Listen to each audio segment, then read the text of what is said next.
Welcome to my channel, 12 Bells. Happy Black History Month. So today is February 1st, 2026, and I usually do a series for Black History Month.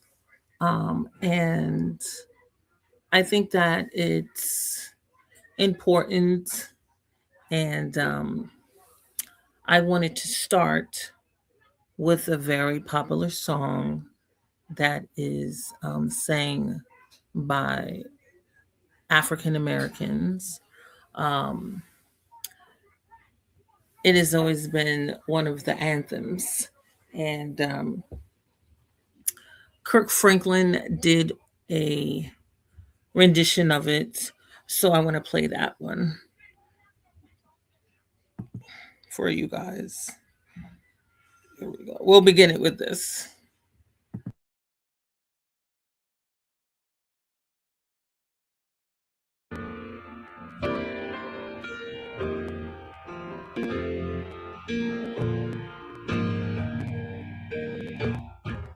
Lift every voice and sing to earth and heaven. Ring with the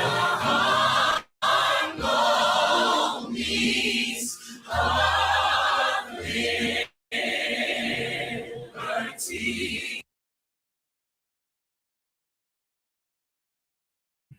I just wanted to come in at this point and state that, yes, a lot of people think that we do not have liberty, and, they say all of this stuff. But no matter what, this is our Black anthem. A lot of people that go to concerts and so forth sing this particular song. So therefore, I'm playing it. We will resume. I'll be right here. Let our rejoicing rise high as the listening sky. Let it resound. Let it resound. Loud as the rolling sea. I like this part right here. Come on. Sing a song full of the faith that the dark past has taught us. Sing a song full of the hope that the present has brought us. Facing the rising sun of a new day begun. Let us march on. Let us march on. Till victory is won. Now we're adding something to it. Just to encourage you. We're going to take it to church later. Let's go. We'll be marching right until the victory is won. To all my brothers out there.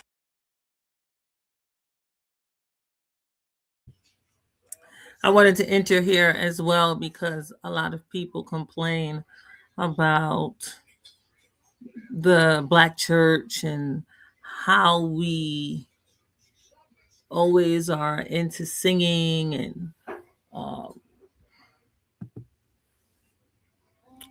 what it is that we do in New York, in America, right? So this is very popular. And as you can see, these people are quite youthful. So it is being passed on. This is a song that we continue to sing. And I wanted to showcase this in another song to keep in mind that this is something that is traditional that we are passing down to the other generations. So no matter how they jazz it up, they're still saying these words, professing these statements.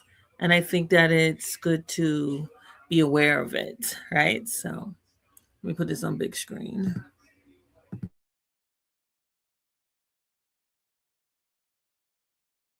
To all my sisters in the struggle, keep believing, sister, till the victory is won. Till that day, comes. Let us march on to victory. Till victory is won. Is won.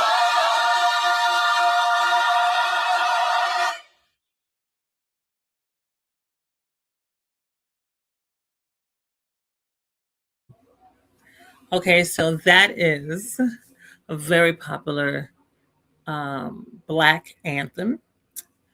And the next song that I want to showcase for you guys is one that I'm very aware of, but it's new. It's more new, right? And I think it's important to make sure that our youth know all the names of the people that are showcased in this particular video and song, because I know for a fact that a lot of our youth are not aware of many of the Black people that are not solely American, but they're Black people that are mentioned here. These are Black people that have made history. And I think that it's interesting to watch and be aware of and see who's being highlighted, and to, you know, see if you have anyone you would like to add or anything. So let's go with this one. I'll make it big too.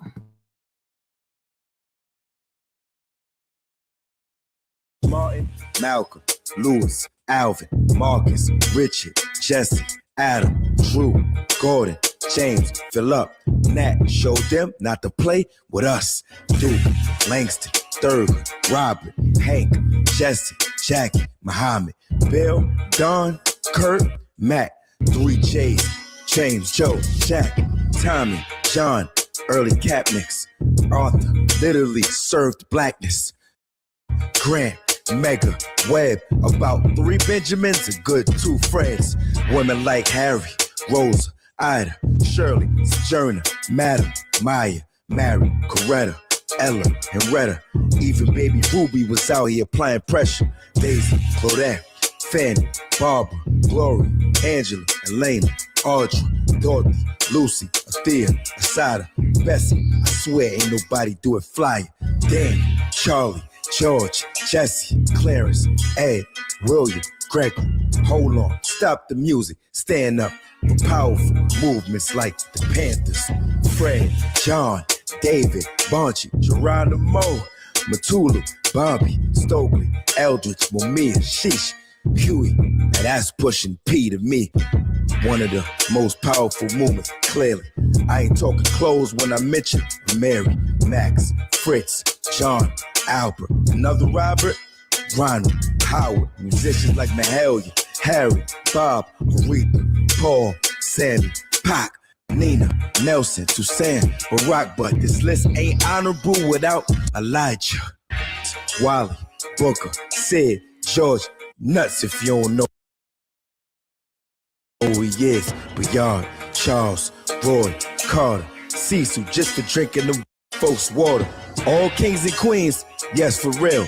But before I go, can't forget Emmett Till.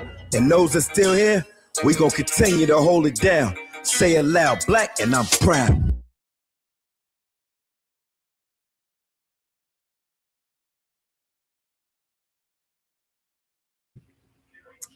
So I really enjoyed that. How are you, Trucker Z? Thank you so much for stopping by and showing me some love. So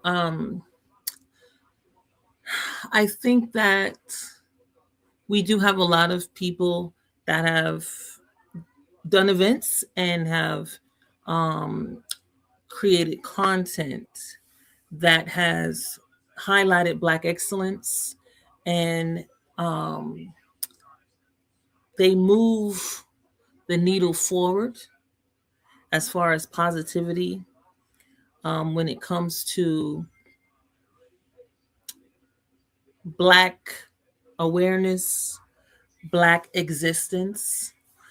But I put a but in there because I don't believe that if we are teaching our history in our homes, that the government can impact in any way how you teach others.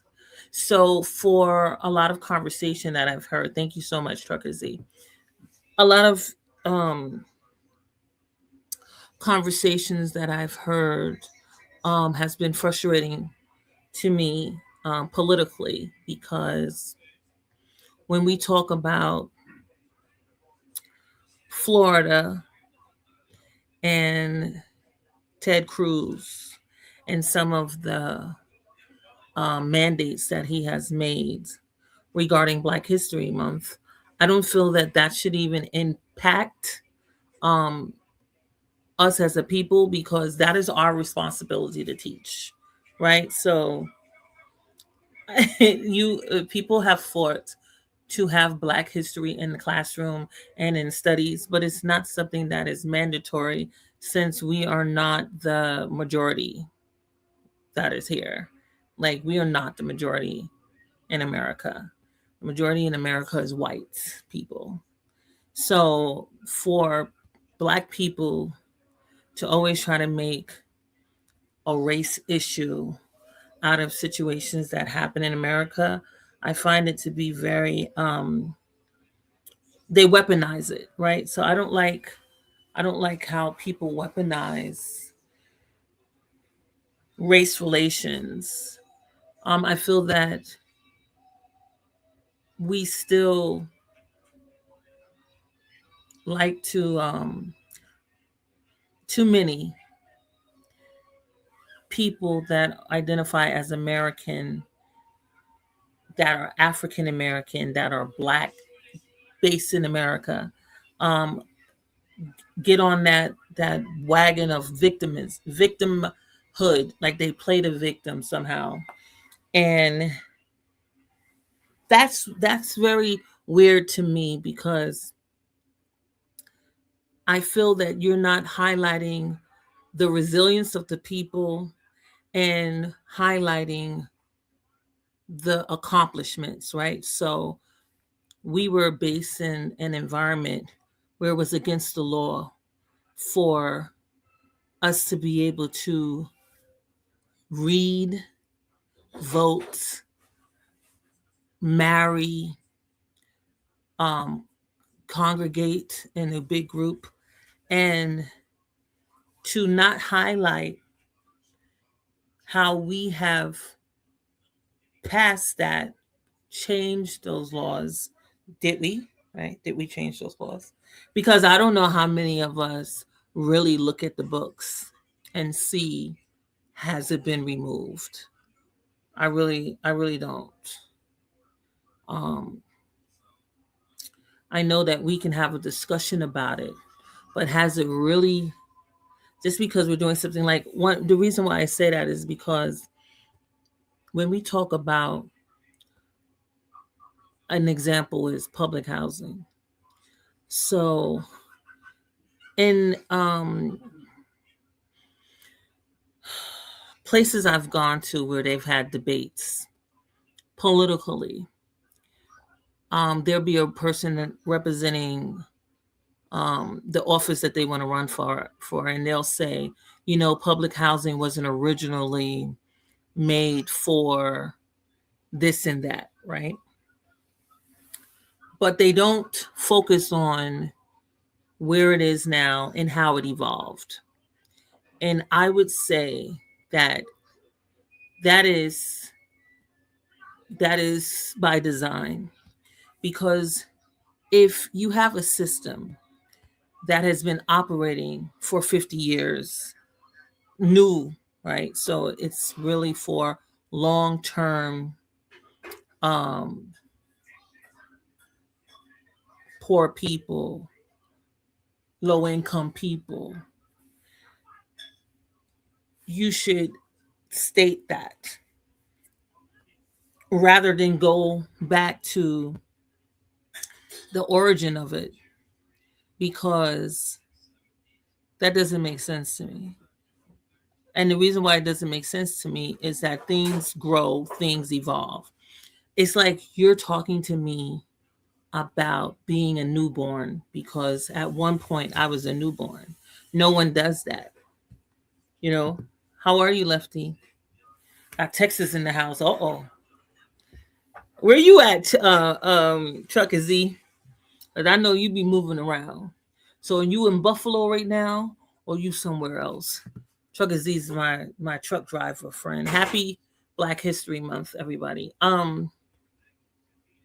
We don't expect a newborn to be in size 0, or from 0 to 3 months forever. Okay, so I got Buffalo in the house. And nor do we, or should we, expect programs to do that, you know. Thank you. I appreciate you supporting. The reality is that things are supposed to grow over time. They're supposed to change, evolve. And when you notice something changes or evolves, it is important to address it then, right? So what I mean, right? Let's talk about public assistance. So recently, November 2025, our government was going through a shutdown again, and they was fighting about being able to reissue food assistance, like to re-up people's EBT benefits. And people were talking about, well, you know, people shouldn't be on it that long and all this kind of stuff.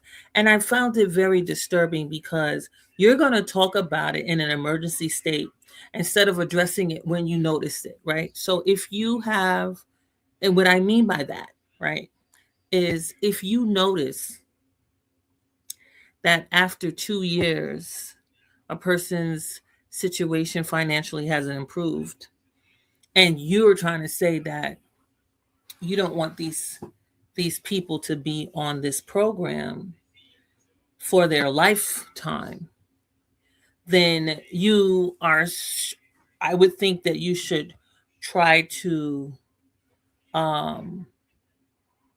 connect them to more resources, supports, right?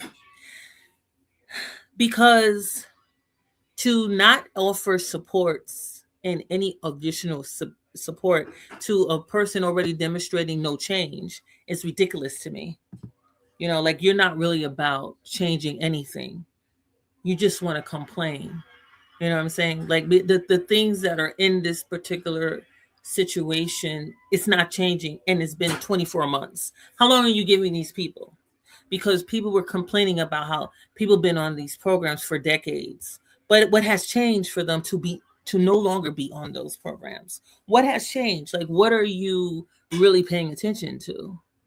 And only when you get uncomfortable, only when you don't want to sacrifice any more money, then you want to complain. But you should have noticed that. At what point do you check and say, wait a minute, there has been no financial changes in this household?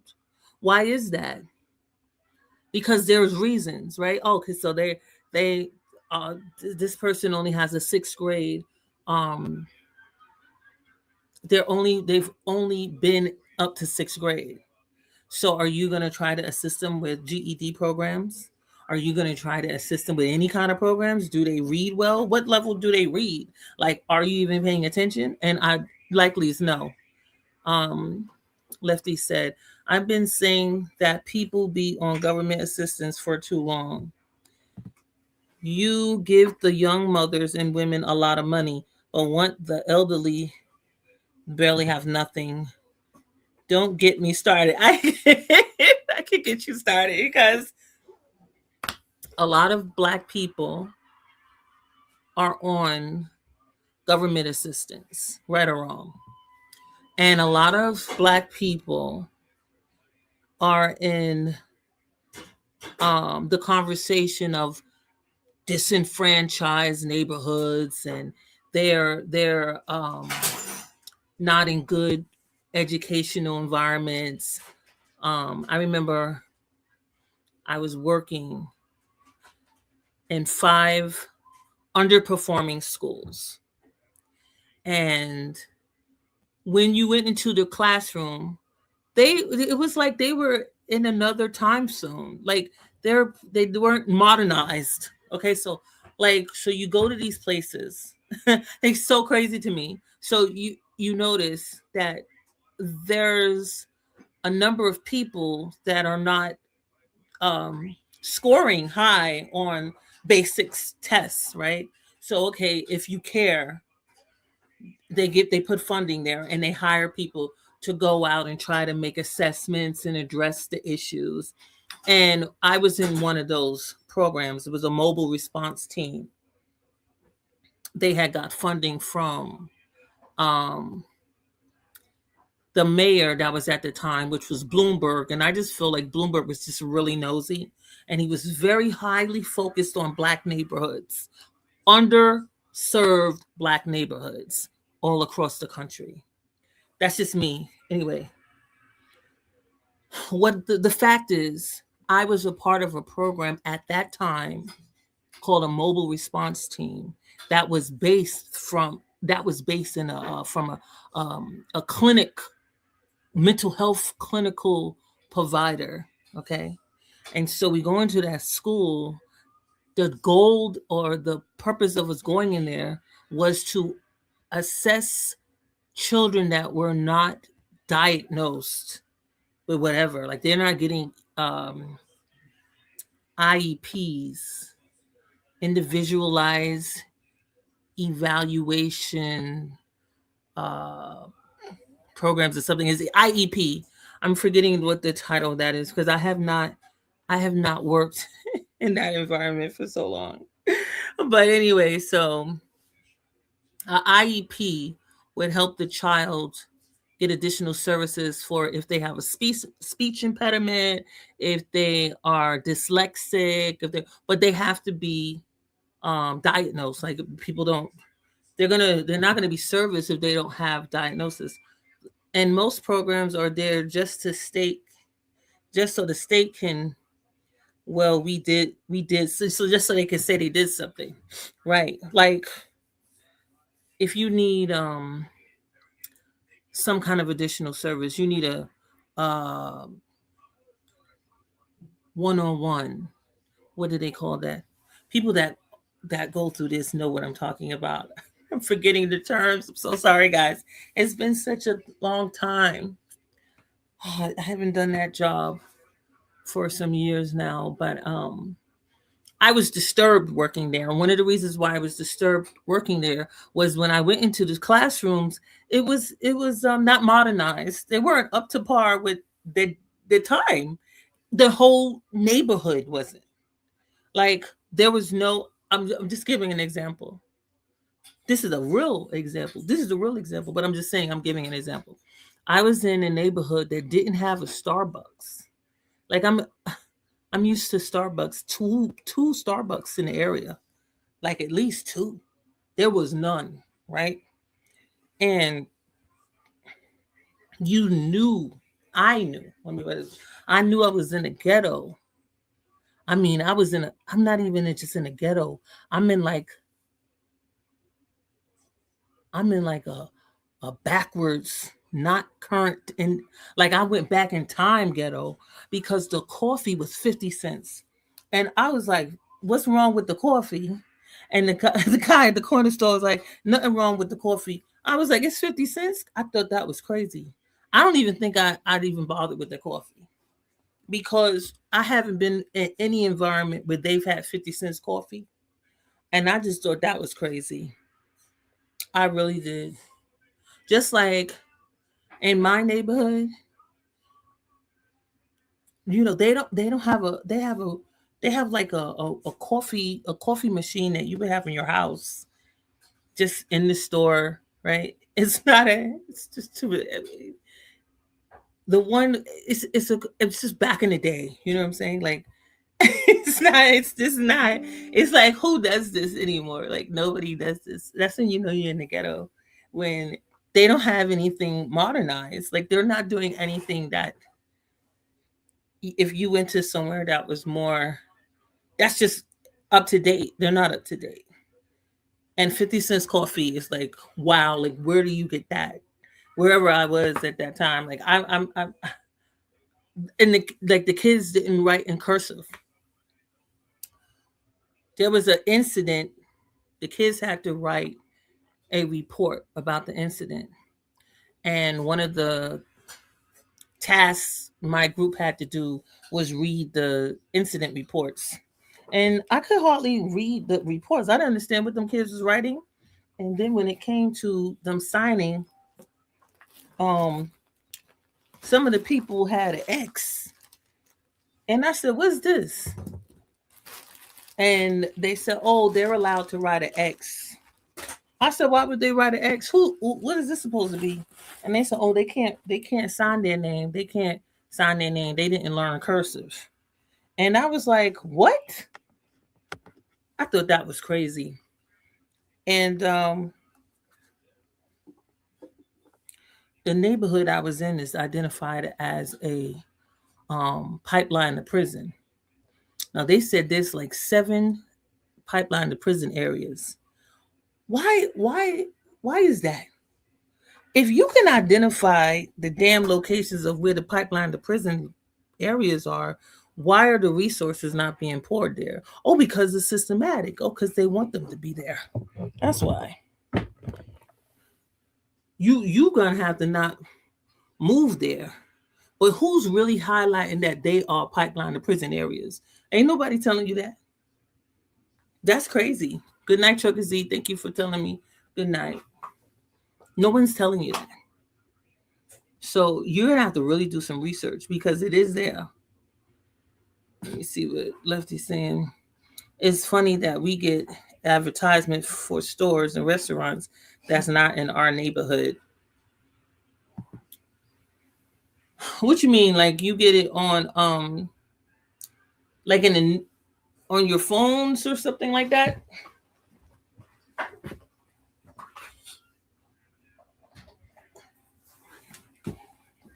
I had to plug this laptop in. All of a sudden, the laptop is 2 more minutes, and then I'm gonna open up the floor if you want to come in and talk to me. I'm getting so hot all of a sudden. So I got up so I can charge this laptop. The laptop was getting ready to die. So like in Harlem, right, on 125th Street, all of a sudden they started getting very modern, meaning they have a Chick-fil-A, they have a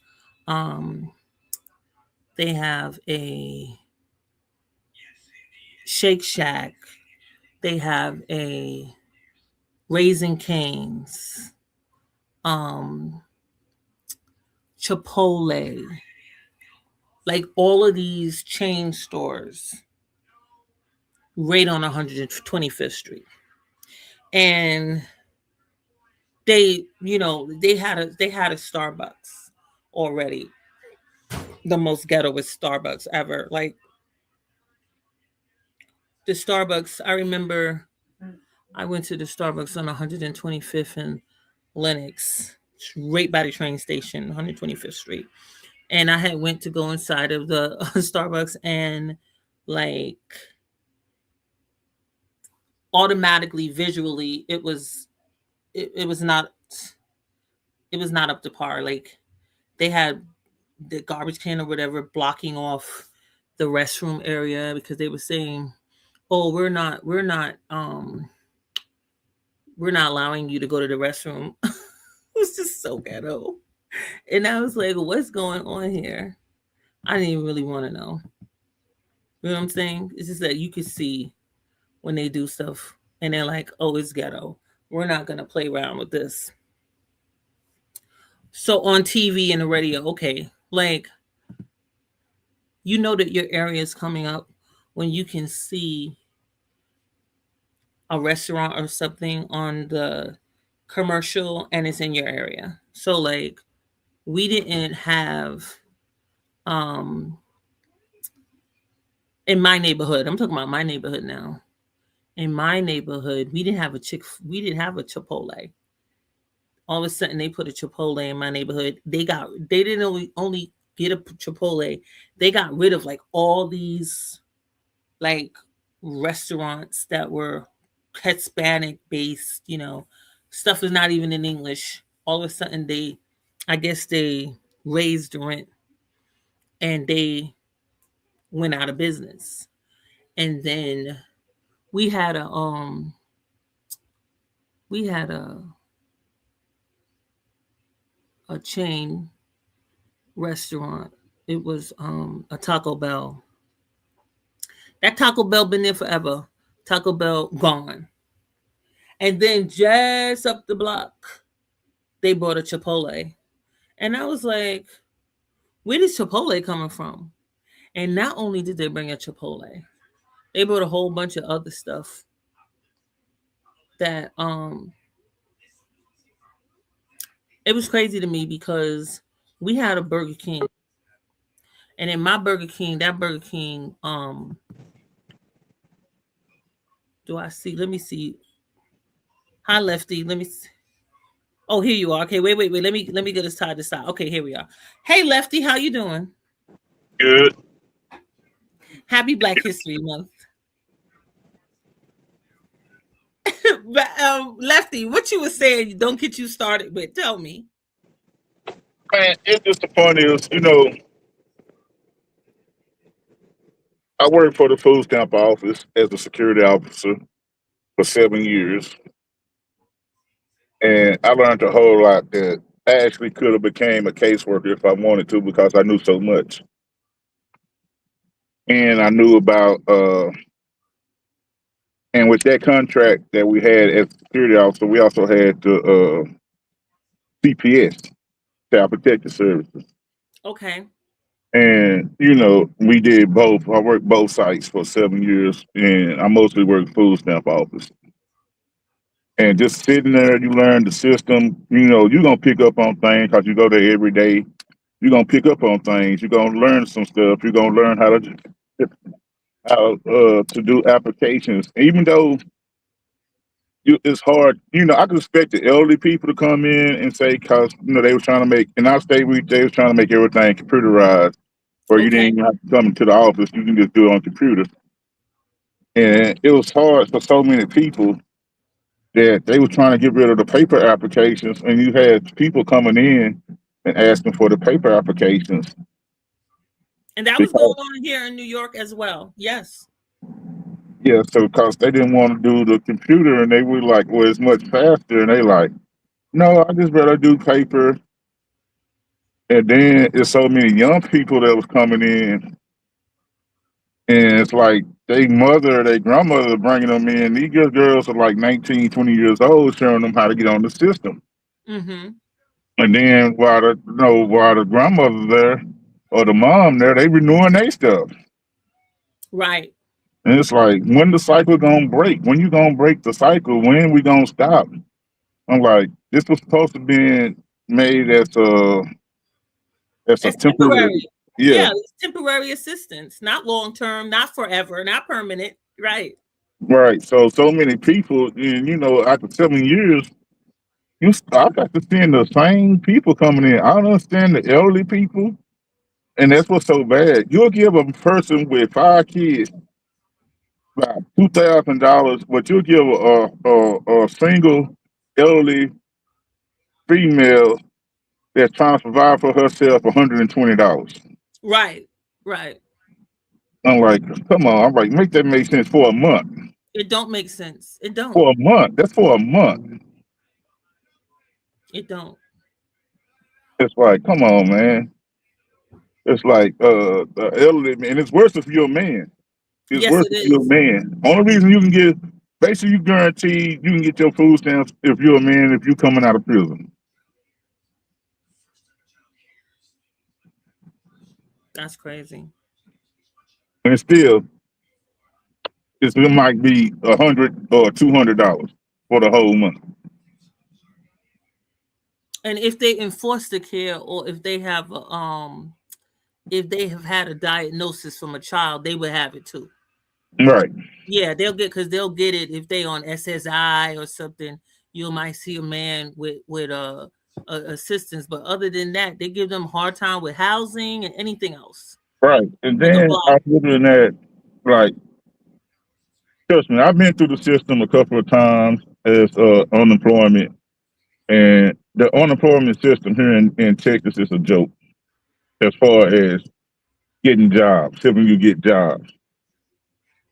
It's like, I need a job that's paying me more than $7 to $10 an hour, the minimum wage. Y'all want to send me to these jobs that's what we call bullshit jobs. They got that. That's what they do in New York too. You know what they call it, Lefty? Here in New York, they say is work experience, because automatically they act like, well, you don't have a resume, right? So they treat here in New York, they'll treat you like you don't have a resume. And because you don't have a resume, we got to help you get work experience, get acclimated. Well, that's the problem, that most people that's coming in there got resumes. They've been to jobs. Yes. So it's just like, hell, I had a lady, she like, oh, I got something for you. I got something for you. I got something for you. I'm like, cool. She like, it pays $9 or something an hour, $9.14 an hour, and this and that. And I'm like, oh, no, I don't think I want that. You know, I got a house note, lady. I own a house. I got bills. Right. And she said, oh, yeah, you'll like it. You got security experience, and this job is great for you. And I'm like, okay, what is it? I'm like, just entertain her, because and by law, I ain't got to accept it.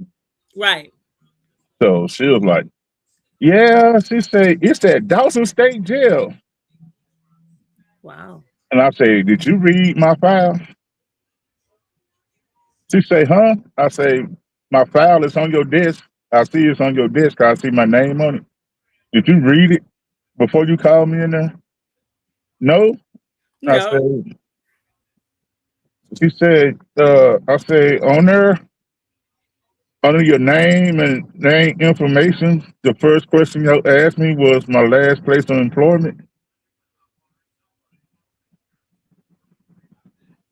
I say, you see what's on that last place of employment?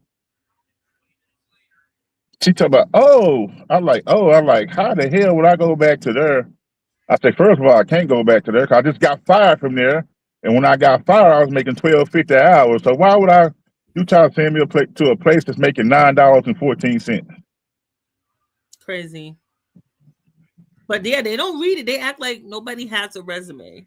Like they do not try to, they don't operate like a and see, that's one of the things, they send you to resume class. Yes. To create your resume. They treat you like you're in high school. Yes. It's like, dude, I've been through this in high while. I'm going through all this just to get my unemployment. Yes. That's what they do. I say, while I'm going through for all this, the money that I don't work for, that y'all done took out my taxes. And they talking about, well, the company pay for it. The company just don't pay for it. We pay for it too. I pay taxes, so I pay for it too. So why y'all giving me such a hard time? And then you talking about, well, you got to look for 7 jobs a week, put in 7 applications. Who's putting in 7 applications a week when you don't have no money?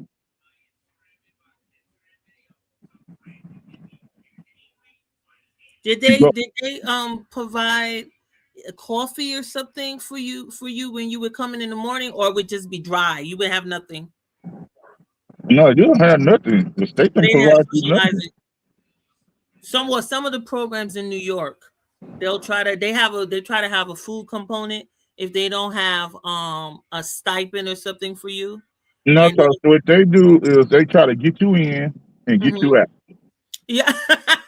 You Okay. in, get you out. Cause they have like certain times you might be in the 7 o'clock group or the 8 o'clock group. Right. Then they got a 10 o'clock group. So they trying to get y'all in and out. So they just like a revolving door. Oh, they don't make you stay in all day. Uh-uh. Oh, okay. So here they'll try to make you stay in all day because they feel like that's helping you with time management, getting ready for No, they try to regular. get your information in, get you to this part, so you get your resume. And if they got somebody coming in after your say you got through by 10 o'clock, oh, we got some people coming in, this and that. Late, and then it's gonna be a temp service. Okay. That's their thing. That's their thing down here. Oh, we got a temp service for you that's coming in, this and that. It's like I don't want temp service was good when I was younger, when I didn't have no experience, but I got hired on through plenty of jobs through temp service. Okay. But it's not. No, it's not. I'm like I was like 40 something. Like I'm not too old to be. I used to laugh at why you old working to a temp service. Right. Temp service should be for young people that don't have experience. And Correct. then here, I ain't trying to be racist, but you can't get in the temp service because all the Hispanics and got it the temp jobs. Now that's not good because if you're unemployed, I mean that goes back to services that people don't advocate for because if black people are out of work for long extended periods of time, why wouldn't you have them on the priority? Like they just like to talk nonsense. And then I've seen people that work for the temp service. The temp service treat you so worse. They treat you so bad. The company treats you bad. They treat you like you still a slave. Wow, see, that's crazy. It's like, what I gotta do? I'm like, dude, I'm a grown man. I'm like, just because they had people that was working off tickets, and then they had me there from the temp service. Mm-hmm. And he was like, "Oh, what your paperwork?" I'm like, "What paperwork?" I'm like, "I'm from the temp service." He told me to ask you for a time card. Oh, okay. We It's a company that goes around Iron Mountain. They go to all the banks and all the government places, and they pick up the bins where the shredded paper to be shredded. It Okay. goes to this big shredder. So we dumping paper and stuff. Now, I'm a big boy. I can't be doing that. I'm not used to all this manual labor. I ain't did that since I was in my 20s. Right. And he talking about, you need to catch up. Come on, catch up. I'm like, dude, why don't this stuff getting dumped? And then two trucks come in. They done brought in about 200 bins, and they about over 100 pounds for the paper. Wow. And you talking about hurry up. And then we in the middle of August in Texas with no AC. Wow, that's hot. Yeah. I'm like, man, come on, bro. And he like, well, if you don't pick up, I ain't signing your paperwork. I'm like, dude, I am not no fucking inmate. I am not no, Kurt, I ain't no, I No, ain't well, no, you can talk regular here. We're an adult channel. It's okay. I'm not no inmate, dude. Right. I'm not on paper. I'm not no ticket. I'm not working. But he like, well, you don't keep up and stuff. You can just go home. You know what? You so right. I'm not this camp. My truck is paid for, bro. Wow. And he's still saying, I'm not going to sign your paper. I'm like, dude, I'm not here for no freaking tickets. So that's like community. You talking about like community service? Like they send Right. people. Okay. Yeah. I'm like, I'm not here for no tickets. I don't care about you signing no paper. I'm going to get paid regardless. I called the lady. I'm like, man, this SA dude tripping. Right. And he like, oh, I'm like, the day halfway over. I've been here since 8. I left at about a little bit after lunch. I left. I'm like, I can't take it no more. Dude ain't just talking to me because I'm a grown man. Right. Right. But when you was working in the food stamp office, so you wasn't one of those kind of guards that be up, because in my experience, like the guards will be like very harsh. They're like, take your hat off, don't be talking, don't be listening to the No, music too loud, stuff like that. They were well, very, we had certain rules that we call lobby rules. yes. And yes, I was a hard ass. I could run my lobby. You know, you can talk long, y'all. You know, like we talking long. We, amble. Cause it's not a library. You know, Yes. long, long you talking, long you have your headphones on. You listen to your music. That's good. But we also tell you pay attention to your name. Yes. Cause they come out, they call you by your name. So one thing we did not do: kids could not run around. Kids had to be with their parents at all times. We had signs up. Kids could not be loud. Kids could not be playing in the floor or anything. They had to remain seated. Right. So I was hard on women with kids, and they was like, "You just mean no? I'm doing my job." But this is what I'm saying, that's what people experience. You know, the guard, he is very rigid. You can't really do much, You can do things, but yeah. I'm not just to let you sit around coming there. Like I had to turn one lady. She had a Hot Wheel thing. She had a big old Hot Wheel thing with cars and stuff that What do goes you on the mean? She floor. had that was her electric wheelchair? No, the kid had a Hot Wheel set. They call Hot Wheel sets where the kids can Oh, play with the Hot Wheel cars on. okay. And she was bringing it into the food stamp office so he can. I'm like, no, man, we gotta take that to the car. Right. He's like, oh no, That toy, like, what is wrong with some people, right? They just right. don't I'm know. like, it's a whole set you play at the house. This is for your Yes. house in the kid's bedroom. Yes. And I was like, no, you gotta take that back to the car. You know, he can bring in one or two cars, but he can't sit on the floor. He had to be in the seat. Right. And I didn't like kids, and they really didn't like. Get up and take your kid to the restroom. Oh, Those you mean things, like don't let the kid go by themselves? right? That's excellent because you don't want them to get hurt. Yeah, because it's like, dude, we don't know what kind of males and stuff is up Right. in here. Right. Get up and take your kid to the. You should not be sending no 5-year-old, 6-year-old little girl, 7, 8-year-old little girl to the restroom by themselves. Get up, take your kid to the restroom. And they get mad with you? Yeah. Yeah, it's messy. It's messy. It ain't easy doing public work though. Working with the Like, public. oh, my child autistic. I understand your child autistic, but I had one lady, she called me a bully. She wrote on our website I was a bully. I'm like, I'm not a bully.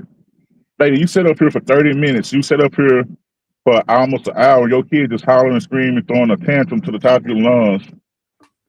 You trying to ignore me, then the supervisors, the workers and stuff coming out, you're ignoring the workers, and you just letting your kids scream to the top of their lungs in the lobby, to the top of the lung, and you gonna tell the supervisor that, oh, you didn't want to answer me because you just left a traumatic relationship with a man. What the It's hell they kind got of to the do with me? domestic violence thing. Yes, I seen that. I Yes. was like, what they got to do with me? Because you're a man. Yep. They don't I'm want to like, be just because you left, you still don't mean you have to break the rules, lady.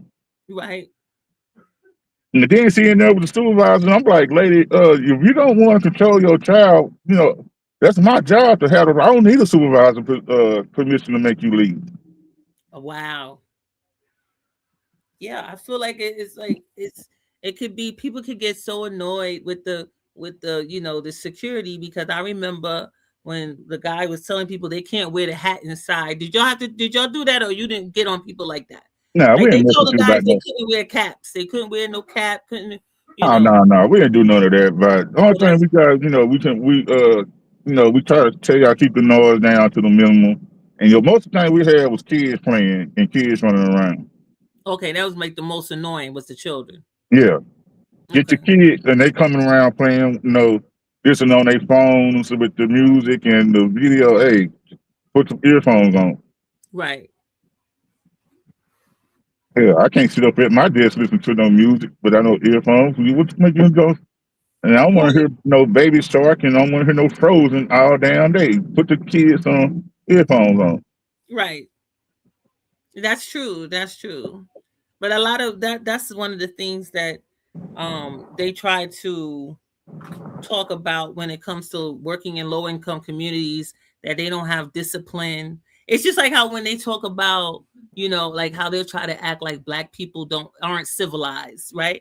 So they'll be like, oh, they need so much, they need to learn so much, like as if we don't have any kind of class or any kind of manners. So they'll say that when it comes to low income people too, like they're just like no class, no home training, No, and it's just that. that's not the It's case just a lot. that. And to me, it's how you tell people too.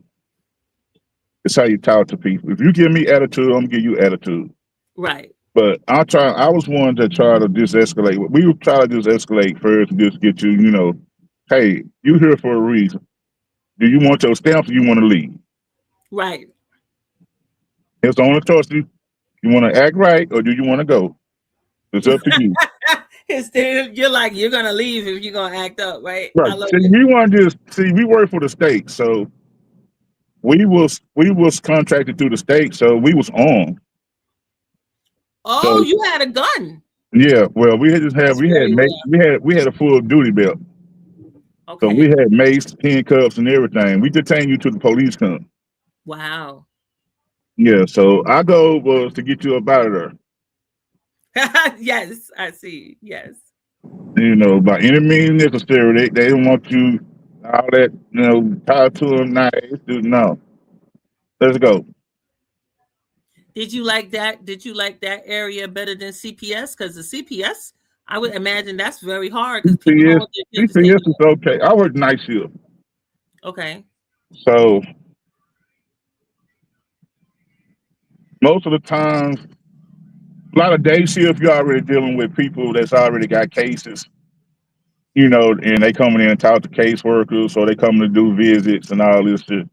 Okay. I work night shift, so night shift is where you get the most outraged people because their kids are being brought in by police, Yes. and stuff like that. So the kids are being taken from the parents. And then the parents come up there and they tell them where they going and they get mad. They trying to come get the kids and the dad up there want to fight you, the mama trying to fight you, and everybody. I'm like, dude, that's the most stressful part. Then you see kids that's not up to par. You've been around kids like me. I've been around kids all my life because my mom used to work in a daycare and all this stuff here. Okay. So I've always been around kids. So I grew up with a big family. So I grew up with a big family. So you always know what age a certain child should be, the way they should be talking, the way they should be, acting and stuff like this. And I've never seen so many effed up kids. Oh. They just effed up. They can't talk right. They can't communicate. They just violent and it's like, what the hell? Right. It's like, what y'all doing to these babies? It's like, why are you not training these babies? It's like they just there. Yes. One little girl came in.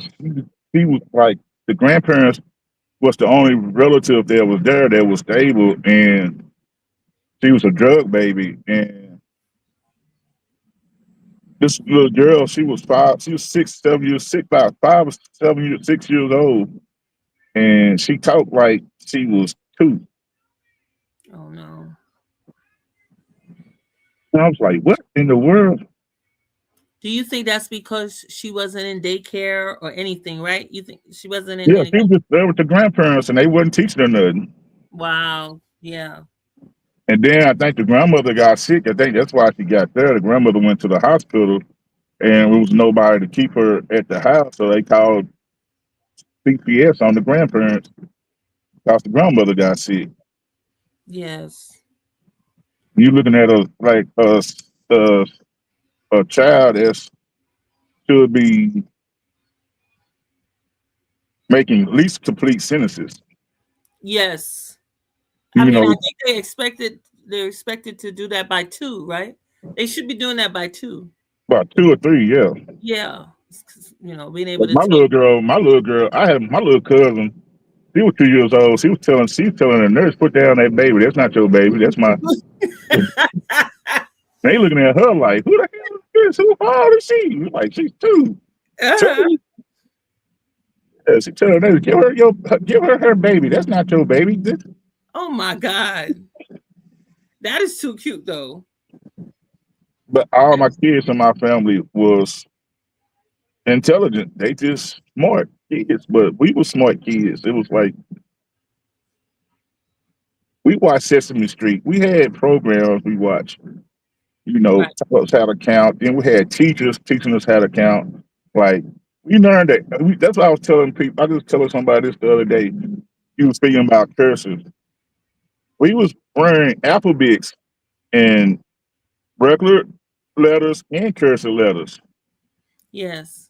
So we had the alphabets and regular letters and cursive letters on the wall going around the room. So we learned how to write in cursive. We learned how to sign our name. Me too. And it was just funny. It's like they don't teach people how to write, and now everything is so typed up and stuff. So I'm like, I don't They're even think they even do supposed to. reports. They're supposed to, but in these schools that don't have the funding to get anything modernized, they don't have the computer. They don't have the computer room. They don't have even they don't have like they would when the kid would be bad, they would put them Mhm. in detention rooms. Like they won't have the detention room, so they'll just keep them with the guidance counselor or whatever, Like it's Yeah. all messed up. Like they all, and it's always a complaint about no funding, no funding, or they don't have the staff or whatever they're complaining about. And I understand that because y'all is one of the biggest districts in the world. Right. And I mean, in the states, so like Dallas is a big district. Our school district. We got the surroundings with suburbs, and they used to be suburbs, but I don't know what they call them now. I don't think they're What suburbs would they anymore. be? What would they be called? What do you mean they don't have the nice houses and stuff anymore? Yeah, they was nice houses, but we moved out there, and the white folks moved out. So they're And like, so, oh yeah, so because the white people move out, it's not the suburbs no more. no, the hood, just the hood. It's just the hood. It just turned back to the hood. It's like, Oh man, that's horrible. oh, that's what I was saying. That like we see advertisements for like Red Robin. Red Okay. Robin is a restaurant, right? Yes. I see advertisements for Red Robins. They had a Tuesday special. Like, oh man, it sounds like the place. They sell hamburgers and stuff, just like Applebee's. No, it's like an Applebee's and stuff like that. I'm like, why are we seeing a Red Robin neighborhood and there's Red Robins in two suburbs over? Oh, it's not. You don't have one in your area at all. Nuh-uh. Oh, well, that's interesting because like we don't in New York we don't have Cracker Barrel. We don't have like we don't have a lot of those places that I've heard people mention, and we don't Right. see advertisements for it either. You know Just what I like you talking about Starbucks. Man, they wouldn't never put no Starbucks in the hood. Really? Why not? Because people ain't gonna buy it, right? They're just not gonna go. They're not gonna buy it. They put a Wingstop in our neighborhood, and it didn't. Wingstop was too high. What? Wingstop? Really? Yeah, it's like Wow. why would you putting this stuff? Why y'all putting this stuff in our neighborhood? It's like you don't see it. For one, they're not gonna see it because they're gonna do a market thing. Mm-hmm. Back then, Walmart only used to be found. You only used to find Walmart in the country. Yeah, Now we still now have they everywhere. we don't have a Walmart in the boroughs. Like you got to go out to Long Island, and then we'll have a Walmart in Long Island. Right. And then they were stealing so bad after Walmart in the hood, they closed it down. Not because the prices was too high, right? Not No, because because they were stealing it. okay. Y'all listen too much. They're like, we lose too much money. Y'all know. Right. Well, you know what they did with us? They took away the Rite Aid. We had a Rite Aid, and they kept Yeah. stealing from the Rite Aid. So we lost the Rite Aid. We lost the Target that was in in my neighborhood.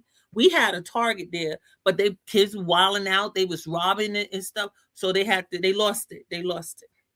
Well, we had a Target. That's when the mall. It's like when the mall left, all the surrounding stores left. Target left. Target became a big old The Koreans turned that into a big old Brutus supply. Okay. It's like a huge Brutus supply. It was like how big old Targets was. You know how big old Targets was. Yeah, but why did A the Brutus mall supply. A close? Brutus supply. It's like you turned that big old store to a whole Brutus supply warehouse. I bet it was popping too. I bet people go to that one Yeah, because they like going to beauty store. But why y'all lost the mall? What happened with that? online. Oh, like people don't go in physical no more. They like to shop online. Online, and then it was like they didn't want to deal with the teenagers. Oh no. The fighting and stuff. Nobody want to deal with that. Oh. So is it because they didn't have enough security guards, or it's just not? It's just no. It's more than that. Well, most of the malls here in Dallas are on. Okay. So yeah, so you basically on officers. You know, you can break it up, but you wouldn't be able to detain nobody. You will still have to call police. Yes. So by the time that's police what I'm used to. I'm not used to armed guards at all. Only the police are armed, you know. Oh, that's crazy. No, this That would be so intimidating. Like you just had a regular store and the guy got to have the gun. Like for what, right? I've been an armed officer since 1992. Okay. I was 22 years old. I can carry a gun and beat somebody ass. Oh yeah, that's my job. You know what? I can't with you. But you used to work in the correction facility. I worked in a corrections facility. And then so I went back to security. So when you hear about New York and them talking about they need to close Rikers, you know about Rikers Island. Right. Okay, so as a professional being familiar with working in a place like that, do you agree that would be positive to close down that? Because we have a lot of pushback. Like people don't want them to close that. If that's their only prison, no. If that's all I heard about is Rikers Island. I'm like, is that the only prison in New York?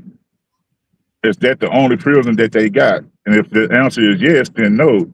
What they need to do is go through and start all over. Get rid of all the old folks. All the ones that's been disciplined. First, to start all the ones that's been disciplined. They're still there. They ain't never been, And you're talking about the COs right now. The COs that's been rolled up. And then start off with the warden because it seems like he's not doing his job. Because they had like 8 unreported. Like it's like they found them dead, and there's if that would have happened in Texas, that prison would have been shut down. Okay, that's why they want to shut down Rikers because they got all these. But I understand that's not the only prison in Texas. You see what I'm saying? If that's the only main prison, detention centers, is that not the same? We have detention centers. So like we got the Brooklyn Detention Center. That's where they took that guy from Venezuela and his wife. They got them in a detention center. Well, we got like government facilities. Like you don't hear about them. You don't even know where they're at. Del Mar. Then you have like the state facilities, which are the prison system. Mm-hmm. Like all the detention system centers and stuff like that. We don't know where they at. Oh, you don't know where they at. That's like a jail. That's like instead of Rikers. Yeah, but that's government. When you talking about prisons, like Rikers, that's run by the state. Okay. The state need to come in and reevaluate everybody, and they need to start with getting rid of the wardens. Okay. It's like, because that's the first thing that happened. If something goes wrong with a prison and ward, the warden is responsible for everybody. Right. And something going on. Oh, you had 8 deaths. Why you got 8 deaths? And it looked like y'all try to cover them up. No, just pick it up. Let's go. Go bring in the next guy that we're gonna bring in. Right. And then they're gonna do a whole investigation. Then they're gonna start from the top to the bottom, from all the COs to but basically gonna start from the warden on down to the lieutenant captains and sergeants. And then they're gonna work on down to the COs. And they're gonna start out with the ones that got the most write-ups, who's been bad, who's late, who's doing this, who's doing that, who got complaints, and who got grievances wrote on, and they're gonna get them up out of there. That's how it's supposed to work. That's how it's supposed to work. Right. And then they're gonna go have a mass hiring, and then they're gonna tell you, we're gonna need hire people. Then they're gonna, like Texas might do it. They might bring in the private sector to do it, and it'll be cheaper. Mm-hmm.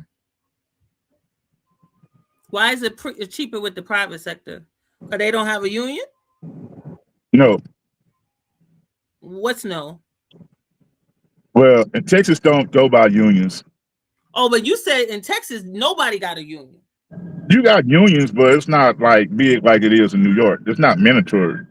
Okay. Golly, what's going on? It's like the 4th police car. You at work? Yeah. Oh, It's but like it's not affecting you. They'll call those police cars not impacting your location. No, they going down the street somewhere. Something happened. Mm-hmm. But it's like, yeah, when on the prison, even with one death, like we had a guy that came in to the hospital. He died of natural causes. He had HIV that turned into full blown AIDS, and they sent him to the hospital. And just because he was an inmate, the hospital didn't want to be responsible for him, and they sent him back home. Sent him back to the jail. And one of the guys I was in class with that graduated with me that worked my shift, he transported him back. He transported him to the hospital, and he transported him back. And when the guy got back, he passed away in the cellar court. Oh no. And that CO quit because he couldn't take it. He felt like he was responsible. It's like, nah, that wasn't your fault. You just transported him. It was the hospital fault. And it was the hospital fault because they didn't keep him. Right. Okay, so they didn't give him proper treatment. Right. They didn't want to treat him. So that gives the family a right to sue, right? Or the family don't got nothing to do with it. They don't know. Yeah. Well, I don't know. I don't know if they tell him or not, but yeah, but that's a lot of paperwork. And you got the state that come in, that's a lot of investigations about to go down and to see who at fault and all this stuff here. And you question, then the CO getting questioned. All he did was transport, And I think what happened is the guy fell in his arms. He took the last breath in his arms. Oh, it's traumatic. Yeah. Right. So it's like, okay, so now you anytime somebody get pass away in a prison is even a bad fight. Like all that they did with that guy, with all that video evidence, Robert Brooks Jr. Yeah, every last one of them CEOs would have been locked up, and the warden would have got fired. Okay. Only person that was safe was the nurse because she was trying to get them off, and they wouldn't let her do her job. Right. She might have got moved to another unit, but she probably would have, she was the only one that wouldn't have got arrested. Right. Well, just like when I was working in a residence, they had an incident in the residence I was working at, and they asked me, who was not a witness of the incident, to come down and help to transport the person that got hurt to the urgent care, right? So right. They're taken to the urgent care. But they're being sneaky because I can't answer any questions about the origins of how this person is bleeding and stuff. So it was weird that they're trying to be slick because I'm not working on that floor. I'm not a witness to what happened, and they want me to be there to transport the person. So I immediately called the supervisor of the house, of the residence, because she knew that the house charge, they call it house charge, was supposed to notify her because this is an incident that happened in her house. Right. That resulted in them having to take them to the hospital, but she was not made aware of it. So she was like, what? She was like, where are you right now? And who are you with? Right. But the bottom line was that the protocol wasn't being followed, Yeah.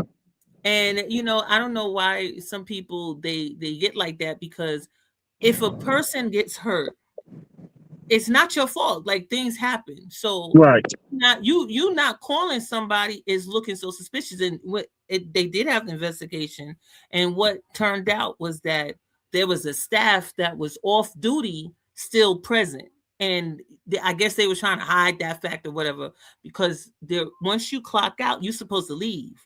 You're not supposed to remain there chitty chatting with the staff, and then it comes off like there's a possibility that you'll be distracted because you are talking to somebody that's clocked out, So it's just a lot of mess, but it made it more messy by involving me, because you didn't have to call me there, you know what I mean? But they didn't know I had the supervisor's number. That was their fault. But I was like, I don't know why people do nonsense. But do you get trained on the proper protocol? Do it. We're supposed to be doing the body check, supposed to fill out the paperwork of any bruises or anything on the body, submitted inside their case file, so whoever comes in would be able to know that there was a bruise there on that shift. People hate doing all of that stuff. They hate it. It's like they want somebody else to find it, when it doesn't make any sense to me. It's like, it's not, you didn't do it, so what is the problem? And being married to a nurse is hard. And my wife said the most hardest thing is you making sure that all your I's and T's are crossed, Right. if they call it. Yes. You got to.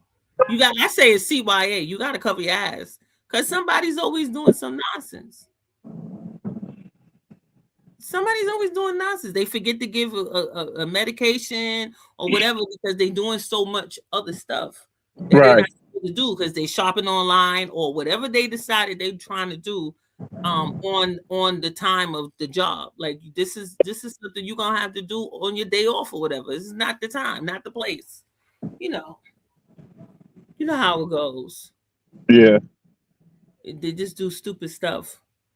But I think it's still good for people to be aware of what the rights are, what's the protocols, so they can know how to move within that.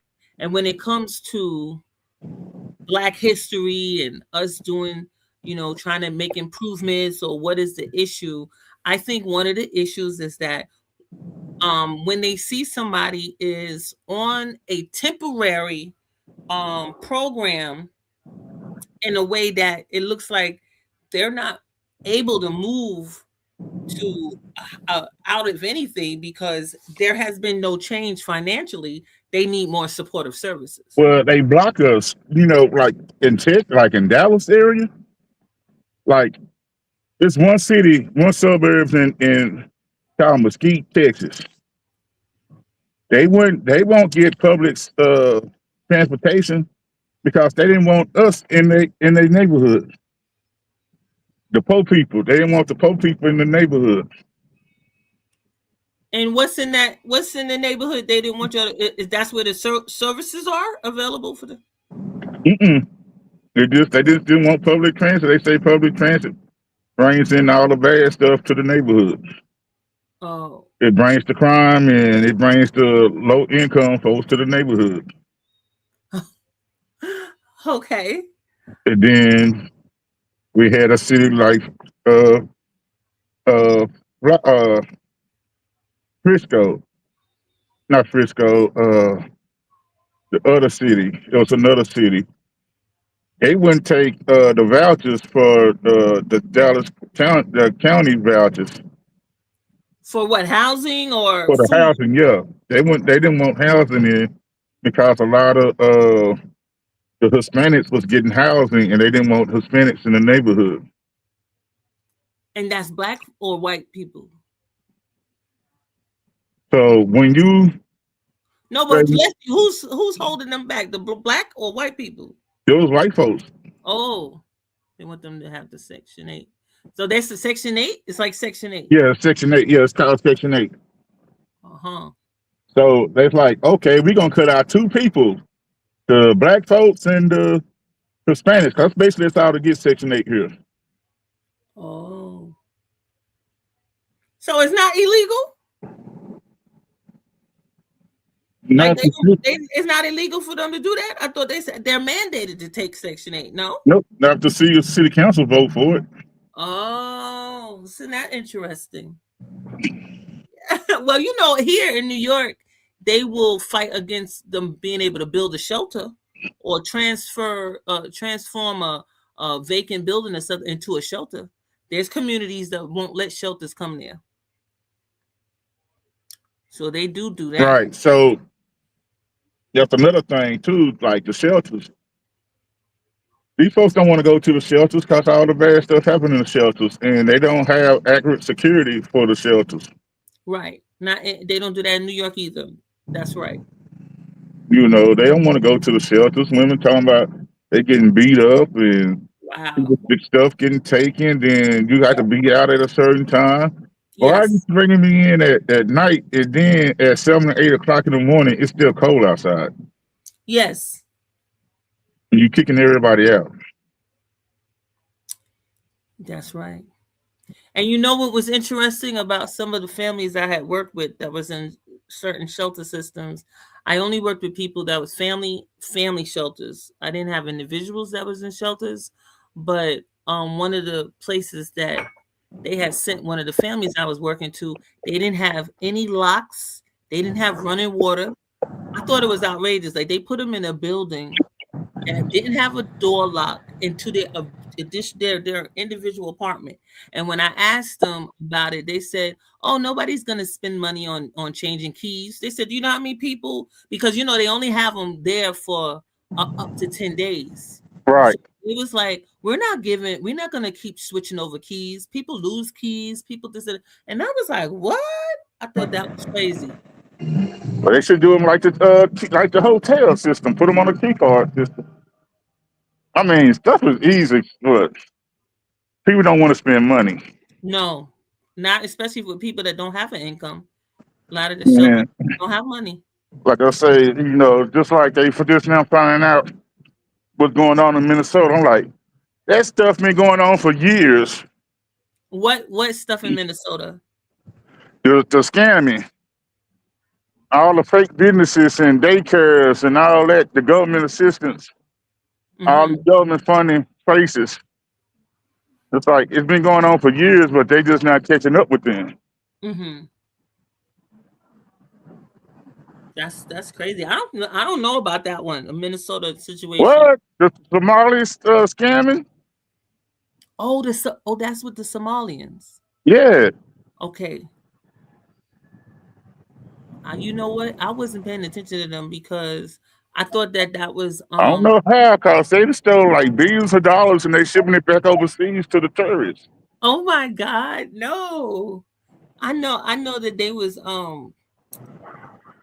Well, you know what they're talking about now on our news is how the Haitians are going to be losing their temporary protective status on Tuesday. I thought it was just the Somalis. No, the Haitians had this protective status from where did they get it from? They got it from because of the earthquake. So because of the earthquake, they let them come over under temporary protective status. But I thought they was under the water too thing. If like Cuba, if you hit land, you good.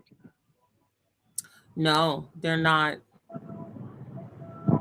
And I had set up a video about. But that's only going to affect what New York and Florida, and Columbus, Ohio. You know, it's a lot of Asians up there. Yes. I didn't know that. I know it's a lot of I know it's a lot of good a big population in Florida, especially like Miami and Orlando. Yes. We're here. Let me And I know that they got one a big population in New York. A lot of them went to New York. I don't know why. Well, they got a community. They have a community in Brooklyn and the Bronx. Like, why would you go from being in the tropics to going to the cold? It's like that's crazy. I know. That's why a lot of them landing in Florida, because Florida is more tropical than. This one right here. I had this. Let me see. Where is she? Okay, this one right here. She was talking about. Move it up to her. They trying to take what's her name? She's a state congressman for Minnesota. What's her name? You talking about that Somalian? Yeah, she married her own brother and everything. That one, I don't know about that. I'm going to look that up now that you're telling me about it. Yeah, man, it's all over YouTube. I have not been following that story because I just think it's so crazy. I didn't know they were still in. I didn't know they were still in. Yeah, they got this. They got this young white guy. He's going around to all the businesses, and they just empty. It's just illegal. That's horrible. I wonder why this is buffering. They got all this. They got all this government money, and they just like this one lady. They kind of say it's an AI video, but it don't look like an AI video. She's going through the airport, and all she got is a couple of things, her clothes, and the rest of her suitcase is like $500,000 in cash. What? Why? And she like, this is for my people to go back home. This is for my people. You can't take this. That's crazy. She like, I'm Muslim. You can't take this. Here's this way. Let me put that on for them to see what we talking about. From CBS News Miami.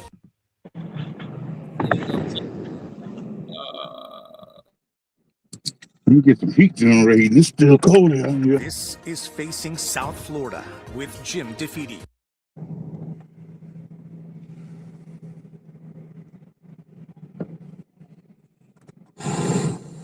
I don't know why this is buffering. Welcome to Facing South Florida. I'm Jim DeFede. On Tuesday, the temporary protected status known as TPS for 400,000 Haitians will come to an end. Wow. I don't know why I keep buffering like that. It was playing fine. I had set it up to mention this. You reminded me because this is coming in for February 3rd, which is Tuesday. And they said ICE is going to be, actively trying to deport these 400,000. That's a lot. 400,000. I thought they voluntarily had to go first. It doesn't seem like that's doable, but I mean, it is what it is. See now this right here. Trump wants them out of the country and has been vilifying Haitians for years. Here he was in the debate with Kamala Harris. In Springfield, they're eating the dogs, the people that came in. They're eating the cats. They're eating the pets of the people that live there. This week, I spoke to Miami-Dade County Commissioner Marlene Bastien, a longtime Haitian American. Now, when he said that, he was not talking about the Haitians. He was talking about them. I know, right? I know. It's so ridiculous. He was talking about the migrants from Venezuela and all them that came up. He was not talking about the Haitians. That's horrible buffering. Hold on. I'll be right back. Okay, Lefty. Thank you. Hey, Green Vegan. I had a video. Let me see. I had a video for you too. Let me see. So they have, let me see if you can see this.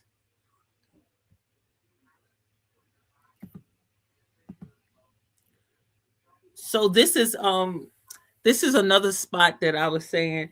You can check this one out if you want to come to New York and be in Brooklyn, because I always bragging about I'm always bragging about Brooklyn, that Green Vegan. And so first of all, happy Black History Month. And let me see, where is that? I want to show y'all. So the lane is in downtown Brooklyn. that is one of the videos of, well, that's a picture of the skyline. And this is inside of the building. They are currently renting. How much it is, girl, I don't know. Because look, I don't know your budget, but I think this is beautiful. Listen, I just know it's available. See, with me, I'm just going with what's available.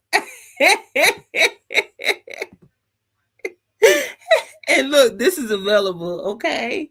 And then another one. Where is this? That I think is beautiful. Let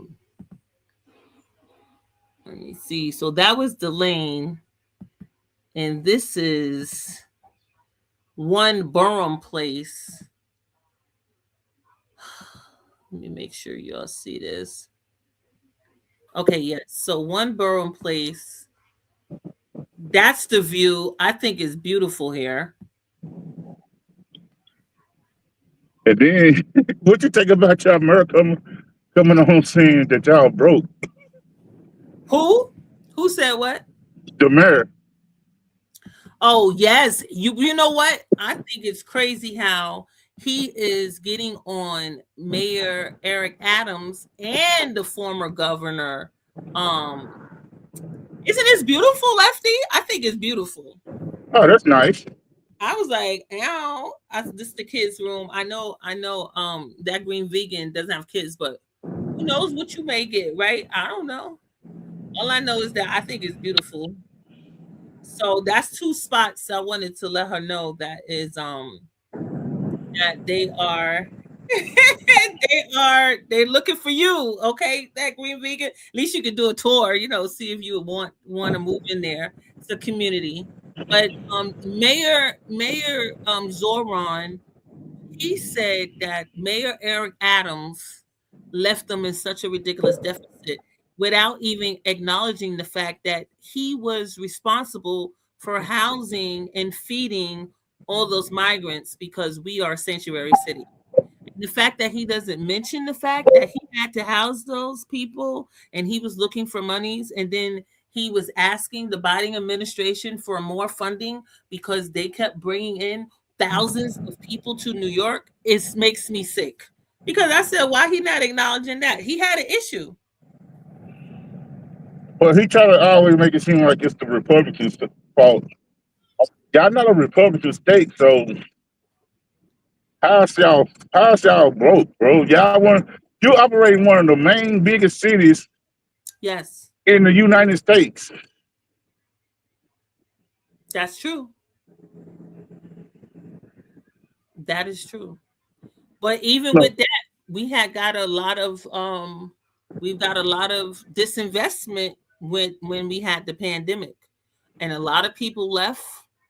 We had then y'all dealing with a nurses strike. Y'all don't want to pay the nurses. It's like, come on, bro. And that's under Zoran. He was out there marching with them, but I don't know if he tried to talk to any of the stakeholders. You know what I mean? Like, what's going on, really? He's up there talking about heating buses for the homeless, but the snow removal that they did was horrible. Like, they did a very bad job. And one thing I know about nurses is if nurses go on strike, you're not just to get travel nurses to come work that shift. They're not gonna do it. Right. From out of state. I mean, they want a better contract. I don't understand why they're having a hard time getting it. But you're willing to pay some nurses more than you paying them right now. It's like to come out of state to work. No. Crazy. And if you notice, it's very black and brown. I don't see a bunch of white people out there. I don't see no white people. Well, most nurses are either Nigerian, Asian, and a lot of Indian nurses. Mm-hmm. Or Hindi, what they call Hindi. And there's a lot of white nurses But most of our nurses here are Nigerian and Indian and Asian. Wow. It's That's crazy. because the Nigerians, they'll send their wives to nursing school because they don't want to go to work. The husbands don't want to go to work. What?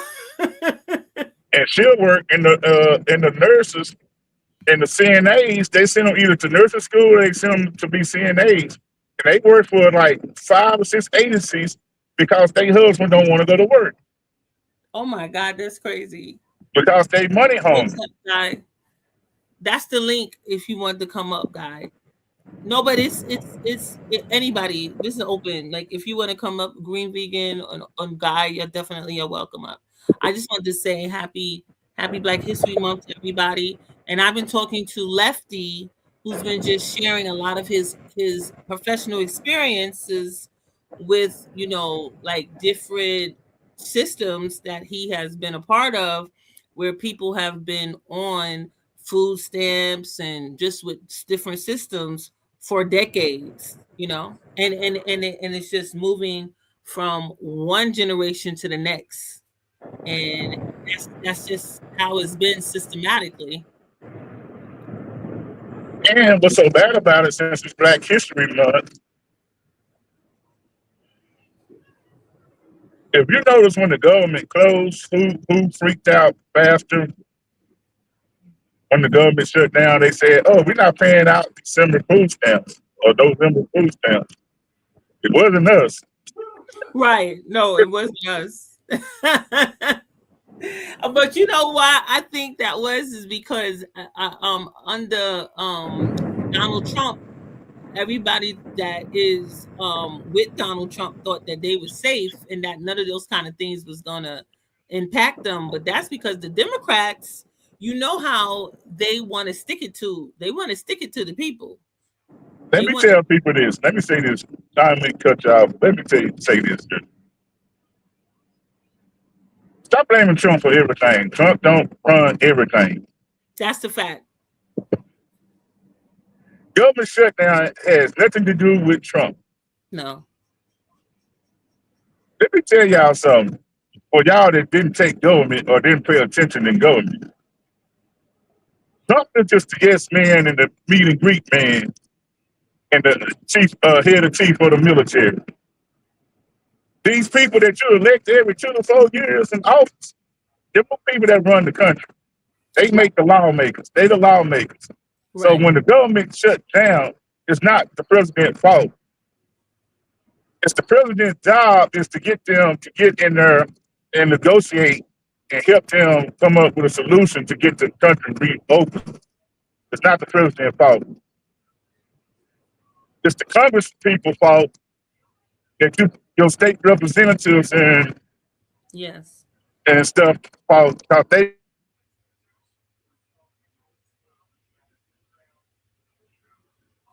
You driving, Lefty? I'm blaming Trump for everything. That's right. That's a fact. They have to stop it. But like you said, that's the people that are not understanding, and that's how they're being manipulated. They're being manipulated. They're being said, "Oh, he's a what do they say? They say he's a like they try to put him like we're already in a socialist country." Well, Trump did run 3 times. I mean, 2 or 3 times as a Democrat for president. Right. So I don't know what made him decide to run for the Republican Party these last 2 times, but the first 3 times he ran as a Democrat. That's right, and it wasn't working under that, so that's why he changed his party. Right. So everybody wants to be liberal till it affects them.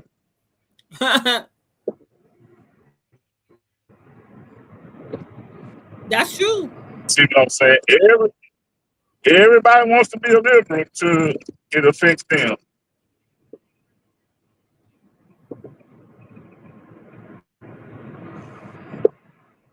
What they call the dictator? Screaming and hollering, don't. They try to call Trump a dictator. They say he's a dictator. He's no king. Right. That's why they have the no kings marches. You see all them white people be coming out there to Washington D.C. saying, "No king, you're not a king. Get out of here." They be doing that. The no king. And then you have the people that's supporting, getting rid of ICE agents. Like they don't want ICE. They say get rid of ICE. So you got people trying to stop ICE from taking anybody, and they just doing so much. Let them folks do their job, man. Interfering with a federal agent is a crime. Right. People don't know that. Interfere with a federal agency, you will get charged with a felony. They don't care you at a protest or not. When you go to that man's car, them people park, and you stand in front of them, you impede them from doing their job. Right.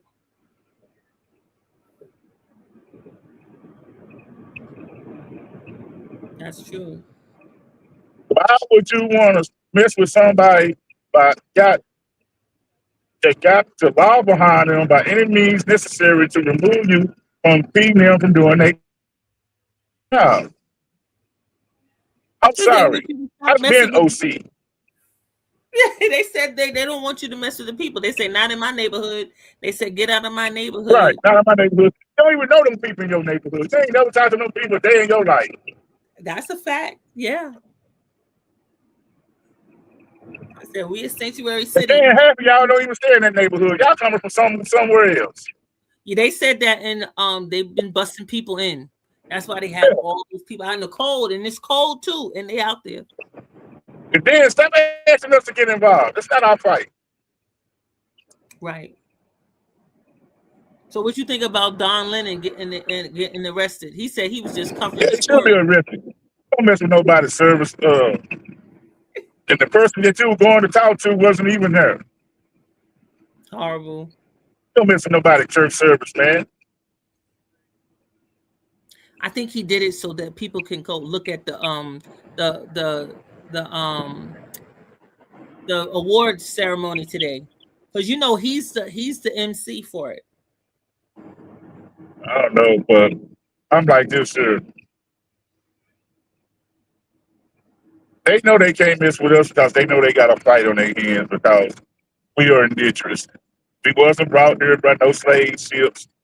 Only 20% of Africans was brought to the U.S. in a slave trade. Mm-hmm. We was already here. That's the only reason they know that we can't. And they don't want to crack open them worms because they have to pay us our restitution. So when it comes to what they call it, they say that's the reparations. Yeah, So reparations. They don't want about that. I thought you said you didn't care about that reparations. If you give it to me, I'm gonna take it because I am an indigenous person. Yes, but it depends on how much you're gonna give us and how much you're gonna tax us after you give it to us. Mm. Everything got a cost, but they don't want to open them can of worms. Just like this. Like I say, everybody's so upset with the man from doing what he's supposed to do. They are so upset about what all the other countries do. I don't even think they pay attention to the other countries. Do you?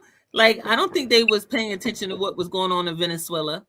They just mad that he took the president and his wife. They don't know what's going on in Venezuela. I've been knowing what's going on because I watch Pat Sajak, not Pat Sajak, Pat, what's his name? Pat the minister from the 700 Club. Pat Robertson. Okay.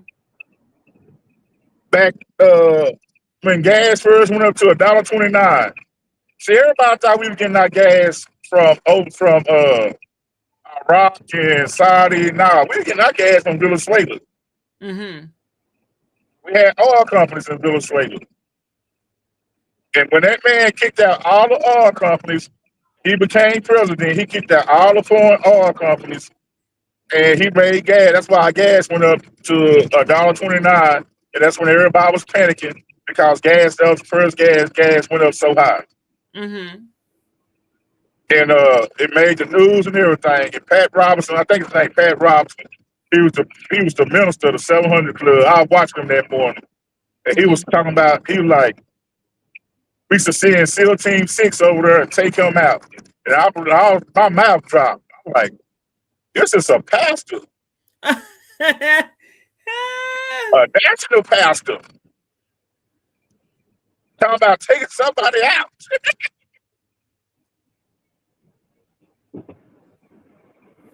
Well, he's alive and well. They're taking care of him. Yeah, and you know what? I followed. There was a black sniper. He used to be with Cal, the one they did the American Sniper with, the movie about. Okay. He was his spotter for a little bit. He's a ranger, and he broke it down. He said they would have sent in SEAL Team 6. He would have got deleted. They sent in Delta Force because they wanted him alive. Right. So they want to negotiate. Because if they would have sent, he said, if they would have sent in SEAL Team 6, they would have deleted him and his whole family, everybody in the house. Wow. He said that's the difference between what type of special forces go on special missions. Right. I was like, wow, I never knew that one. Well, who has they sent SEAL Team 6 out for? Saddam. Oh, so that's the okay. Bin Laden. So they were talking about them in 030. That movie, remember 030 was talking about. He's talking about. Yeah. So, oh. yeah, he said that's the difference between the special forces. Yes. But he was like, I'm like, them people's over there starving them folks. And you think them people would join his army because they wanted to? Them people would join his army because they were trying to eat. Right. Why would you got 70, 60-year-old man join your army and women join your army to fight the U.S.? Because they was hungry. So what is the answer to that, though, Lefty? Like when we had all of those Mexican families risking their life to come over to America because they said that the drug cartel was too because it's modern day slavery. Hey, if I get you to the U.S., you can make more money. The place I just left, it's a Mexican store. It's got a Western Union in there. Guess what? A Mexican store. It's owned by a Mexican. Who do you think they sending all that money to? The cartel? And I didn't know this till I got older. The little guys that sells the ice cream in the neighborhood, that push the ice cream cart. Yeah. Yeah. All that money they paying to the people that brought them over. Oh no, that's horrible. To the people they brought them over here to. Mm-hmm. It's modern day slavery. It's like, wow. Well, they did. They have had several movies where they say that they get their passports confiscated from them, and they are forced to live in like conditions that are they're not common. They got them sleeping in a supermarket basement or something. It'd be always nonsense. Now, I do give Mexicans credit because most Mexicans in the neighborhood I grew up in that I see that got jobs and they broke it down to me because I do a lot of quinceañeras. I talk to them and do like, yeah, whoever come here first, get established first, that house is the house that takes care of one or two more families, and then they help that family get on their feet. And then that family will take in a family and help them get on their feet. And then everybody in the house will help buy the first family got a truck And then the second family, it'll be his turn. They put in a down payment for him to get a truck, and then they buy a house or they go rent a house, and just so on and so on. Right. But they're making sure that they're legal, though, right? So they're making sure they get their legal They paper. don't care about no legal. They working. Mm-hmm. But that's the problem. Then that's the problem. They don't prioritize becoming a citizen. No, they put their money together. They send what their little money they supposed to send to Mexico, so they can get the rest of the family here, and then they pay. They take care of together. The women go shopping. That's why you ever see them go shopping in Texas. You'll see about 3 or 4, 5, 6 women shopping. They all of them got baskets full of stuff because they all get food stamps. Mm-hmm. The dad working at somebody's construction site, making buku money, and then they go in there and they tell the caseworker that the dad is in Mexico. Right. I think you were saying that. You were saying that before, right? You had told us that. They tell him the dad is in Mexico. They work until they get caught. Right. Man, I had a neighbor when I stayed with my wife's grandmama. She had a Hispanic neighbor. His name, I ain't gonna tell his name, but he was cool. Mm-hmm. See this man get deported on a Friday to Mexico and be back Monday to go to work. What? Oh my God. Well, I think that's changed now. Now they got a little bit more people watching. What you think? Talking about this man would get deported. I'm like, did they just get deported? And they're like, we not worried. He be back Monday for work. Wow. And you beat up there 6 o'clock Monday morning. You hear his truck started up. He out there going to work. He got a loophole. He found the loophole because that was messed up. That's crazy. I'm like, I don't know who bring him in, but they show he's good. But That's and he crazy. got deported several times, and he wasn't doing nothing bad. That man went to work every morning. So somebody must have called on him, right? Because why would they know if he's I not? don't know. If he's not doing that in illegal. Why they even know about him? You know what I'm saying? Somebody must have called on him because he's not doing nothing to make a red flag. So that's interesting. Like everybody's saying, oh, they Dallas is next. We're like, man, it's too many down here for them to be trying to collect. Well, you know what this guy said today on this show I was watching on YouTube? They said that a lot of people from Chicago has relocated to Texas. Have you heard that one? Yep. So they said A lot of black people coming from Chicago, New York, and Mississippi. But you always telling everybody, don't come here. Don't come here, we full. We full. Go back. But Lefty, how it's been? Has it been pretty okay? What, down here? No, I'm talking about the new people coming in. Y'all must got a house in it. People say that y'all got a lot of space. No, it's well, first of all, if you living in the suburbs and the outskirts of Dallas or in Dallas, if you like we got a lot of corporations that's moving to like Austin and DFW area. So housing here is terrible.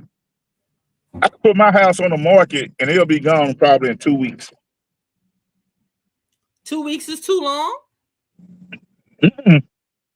That's good. I mean, 2 weeks. Because everything like apartments is high. They made our cost of living go up. It's terrible here now. What made it terrible? Everybody moving to all these. So the popularity of it. I mean, y'all still have areas where it's just too hot. How people take that Texas heat. But I've been hearing really good things about Texas, Lefty. They were saying that a lot of opportunities are there. They said a lot of opportunities in Texas. Yeah, but it ain't for us. It's for who? White people? Lefty, then why all them black people relocating there? It's for black people. No, they coming here because they everybody. It's hard to get, but we pay more, and and stuff. I think they say Louisiana is the hardest place to get assistance in Texas. Really? But Texas is an area work state. They're not just going to assistance and you don't try to get no job. Right. That's not going to fly. Well, I've But been here. it's just that everybody's moving here because at one point in time, yes, the cost of living was cheaper and we don't pay state taxes. And State now tax- we've been seeing movies. Y'all been coming up with the media. Like y'all have I don't know if you have a studio out there, but y'all been doing movies. Y'all been doing a lot of movies coming out from Texas. I think that's great. You got Frozen, Lefty? I've been seeing. I gotta try to hold the name of the movies I've been seeing, but they've been doing a lot of Black movies based in Texas, and I think it's fascinating. I think it's been some really good things. No, they trying to make Texas blue. That's why they sending all these people down here. They trying to make it blue. Oh, you think they trying to take it from a red state to make it Democrat? Yeah. I don't think that's gonna be possible. You got too many. If Texas fall, the Republican Party can hang it up. Well, that's why, baby, they're trying, right? Because they want Texas to fall. Yeah, That's Texas horrible. fall is crazy. That's horrible. That's crazy. It's like, stop moving here. We crowded. It's basically they started building stuff, and then it's like we need the housing market to fall or something because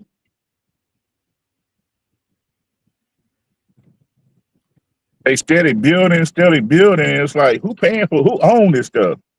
Don't nobody. Right. And then they talking about everything is owned by Chinese. Oh my God! In Texas? Yeah. Wow. We got a bridge they built. The Chinese built it. The Chinese own it. They paid for it to have built. A bridge to what? Just a bridge to the highway. One of the big bridges too. They paid for it. They're like, oh yeah. Wow. So do y'all got a Chinatown in Texas? No. Oh.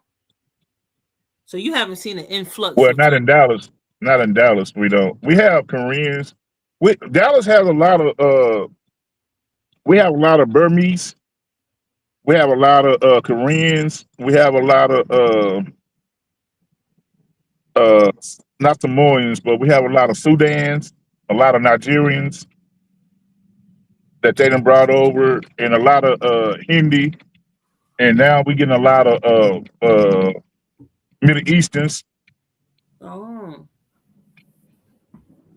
So that's interesting. I didn't know you got a lot of Koreans. I know about the Nigerians because I've been seeing some movies where they have. Oh yeah, but they don't have. It's like they don't have their own community, and like the Muslims, they trying to start their own community, their own city.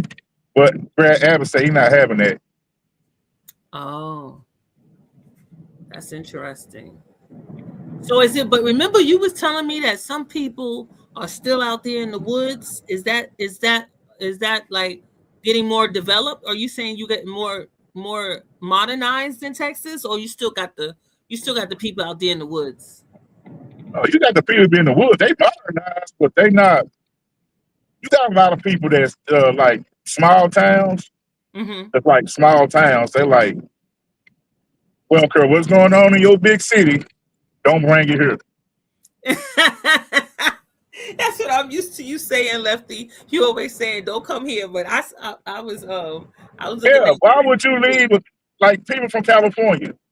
Why would you leave your city in California and then you come down here and trying to make laws and stuff that's in your city like California? Right. That's not how that works. No. But they be trying, huh? Lefty, you got some new people trying to run for office. Is that what you're saying? Because you can't make it blue unless we got blue people running for office. Well, yeah, they try to run for office. Well, state law is you have to be here, I think, 5 years. Okay. like 3 to 5 years before you can run for office. Oh. It's a full-time resident. So you think it's maybe been some But some the planning. city-wise, like the lower level rise, yeah, they be trying to, implement. Why y'all don't do this? Why y'all don't do that? Take your butt back to California. Right. How did that work out for you in California? You know what? But at least that's a hot climate to another hot climate. Because remember, you were saying, why would the Haitians go to New York when we get the winter instead of them being in Florida in hot places? Yeah. And least is hot to hot because Texas get real hot. But now they leaving California because they getting tax out of everything. Mm-hmm. They realizing now that, hey, this is not cool. Right. I saw a meme and a guy put up the Boston Tea Party. He said, do you know this what started the Revolution War? And what is that? Taxation. Okay. Yes. That's what started the war between our independence because they was tired of getting taxed. The Boston Tea Party. Right. Where they dumped all the tea into the ocean because they didn't want to pay, or river, wherever, because they didn't want to pay the taxes. That's something. But what about the whole thing about AI taking over and all this modernization? We still got that issue with them trying to make everybody have a Silicon Valley. They're trying to make all the major cities have a whole. Watch your news when you start hearing places called smart cities. Yes, smart cities. Don't fall for the hype. Well, that's what they're doing with New York. They're trying to make us a smart city. They trying to build a smart city here in around Dallas. It's like, y'all can have it. Because that's what they did under Mayor Eric Adams. Our old mayor, he was trying to have a robotic police officers. He wanted to have that robotic dog. He was doing those flying things. Oh, yeah, I think he's gonna be a one time. Oh. If they don't quit, if they don't put something on him to make him quit, he just don't know what New York is so crooked. They gonna put something on him to make him quit. Nah, bro, you got to go. No, but Mayor Eric Adams, he is gone. Now we have Zoran. I'm talking about the new mayor. You see how they did that? Now you see what Eric Adams messed up. Yes. See what they did to him.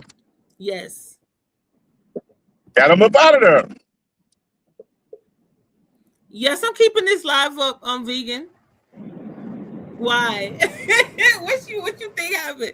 That's true. Yeah, but as far as I know, Zoran isn't trying to talk about smart city. He's not talking about New York is broke. Yeah, y'all broke because y'all had all them folks come up there. Right. Yeah, that's what he said though.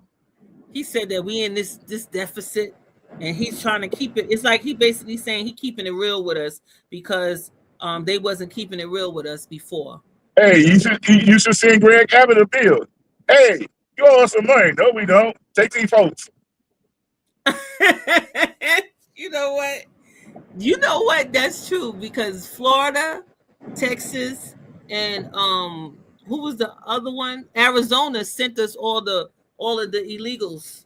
Remember, they were shipping them over to us in New York. Yeah, we ain't no sanctuary state. Get y'all put out of here.